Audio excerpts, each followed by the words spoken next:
ഞാൻ ഒരു 8ാം ക്ലാസ് പഠിക്കുന്ന ഒരു കുട്ടീനെ വെച്ചു, സൂര്യന് ഏത് ദിശയിൽ നിന്നാണ് ഉദിക്കുന്നത്? കുട്ടി പറഞ്ഞ ആകാശത്തു നിന്നാണ്. എങ്ങനെയുണ്ട് ആൻസർ? സൂര്യൻ ആകാശത്തു നിന്നാണോ ഉദിക്കുന്നത്? അതിൻ്റെ ഒരു ദിശ അല്ലേ?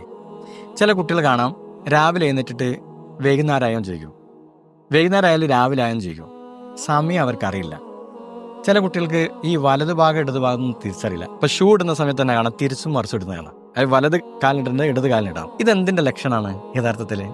ഇത്തരം ലക്ഷണങ്ങൾ കാണുന്ന കുട്ടികൾ അവർ ശരിക്കും ഈ മാത്തമാറ്റിക്കൽ ഏരിയയിൽ, കണക്കിന്റെ ഏരിയയിൽ ബുദ്ധിമുട്ട് തരുന്നുണ്ട്, ലോജിക്കൽ ഏരിയയിൽ ബുദ്ധിമുട്ടുണ്ട്. അങ്ങനത്തെ കുട്ടികൾക്ക് ഒരു കണക്ക് മനപ്പാടാക്കാൻ കഴിയില്ല, മൾട്ടിപ്പിൾ ടേബിൾ കിട്ടില്ല.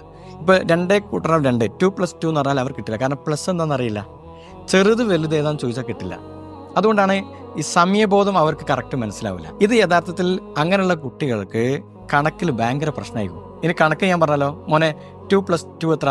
അപ്പോൾ അവരെണ്ണും 2 3 4, എങ്ങനെ എണ്ണിയാലും പിന്നെയും കിട്ടില്ല. ഇങ്ങനെ കളിച്ചുകൊണ്ടിരിക്കുന്ന കുട്ടികളുണ്ട്. അവർ മാത്തമാറ്റിക്കൽ പ്രോബ്ലം ലോജിക്കൽ ഏരിയയിൽ അവർക്ക് പ്രയാസം ഉണ്ടെന്നല്ല, അവരെ നിങ്ങൾ അടിച്ചിട്ട് ആ കണക്ക് തല കയറ്റാൻ നിന്നിട്ട് കാര്യമില്ല. അവർ ഏത് ഏരിയയിലാണ് ഡിഫിക്കൽട്ടി നേരിടുന്നത് എന്ന് കൺസെപ്റ്റ് ആശയം മനസ്സിലാവാതെ പോകുന്ന കേസ് ഉണ്ടാവുന്നുണ്ട്. അതുപോലെ അവർക്ക് ഡിസ്റ്റൻസ് മനസ്സിലാവാതെ പോകുന്ന കേസ് ഉണ്ടാവും. ഏതാണോ അത് മനസ്സിലാക്കിയിട്ടായിരിക്കണം അതിൻ്റെ സൊല്യൂഷൻ കൊടുക്കേണ്ടത്. അല്ലാതെ നിങ്ങൾ കടയിൽ പോയി സാധനം വാങ്ങി വരുമ്പോൾ സാധനത്തിൻ്റെ ബാക്കി കാശൊന്നും തരാത്തതിൻ്റെ പേരിൽ ചീത്ത പറഞ്ഞിട്ടൊന്നും കാര്യമില്ല.